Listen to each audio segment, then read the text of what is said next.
നമസ്കാരം, കൊട്ടാരക്കര മീഡിയയിലേക്ക് സ്വാഗതം. സംസ്ഥാനത്ത് റേഷൻ കടകളുടെ സമയം പുനഃക്രമീകരിച്ചു. 7 ജില്ലകളിൽ രാവിലെയും 7 ജില്ലകളിൽ വൈകിട്ടുമാണ് പ്രവർത്തനം. തിരുവനന്തപുരം മുതൽ എറണാകുളം വരെയുള്ള ജില്ലകളിൽ ചൊവ്വ, വ്യാഴം ദിവസങ്ങളിൽ രാവിലെയും ബുധൻ, ശനി ദിവസങ്ങളിൽ ഉച്ചയ്ക്ക് ശേഷവുമാകും റേഷൻ കടകൾ പ്രവർത്തിക്കുക. തൃശൂർ മുതൽ കാസർഗോഡ് വരെയുള്ള ജില്ലകളിൽ ബുധൻ, ശനി ദിവസങ്ങളിൽ രാവിലെയും ചൊവ്വ, വ്യാഴം ദിവസങ്ങളിൽ ഉച്ചയ്ക്ക് ശേഷവുമാണ് റേഷൻ കടകളുടെ പ്രവർത്തനം. ഇന്നു മുതൽ ശനിയാഴ്ച വരെയാണ് ക്രമീകരണം. മസ്റ്ററിംഗ് നടക്കുന്നതിനാൽ സെർവറിൽ തിരക്ക് അനുഭവപ്പെടുന്നത് ഒഴിവാക്കാനാണ് ക്രമീകരണം ഏർപ്പെടുത്തിയിരിക്കുന്നത്.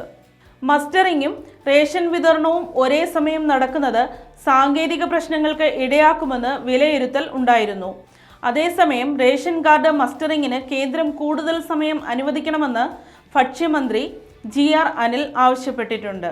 സംസ്ഥാന സർക്കാർ ഇക്കാര്യം ആവശ്യപ്പെട്ടെങ്കിലും കേന്ദ്രം ഇതുവരെ പ്രതികരിച്ചിട്ടില്ലെന്ന് മന്ത്രി അറിയിച്ചു.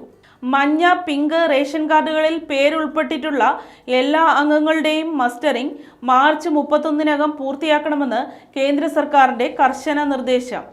എല്ലാ ദിവസവും ഉച്ചയ്ക്ക് 1:30 മുതൽ വൈകുന്നേരം 4 മണി വരെയും ഞായറാഴ്ച ഉൾപ്പെടെ എല്ലാ അവധി ദിവസങ്ങളിലും രാവിലെ 9 മുതൽ വൈകുന്നേരം 7 വരെയും മസ്റ്ററിംഗ് നടക്കും.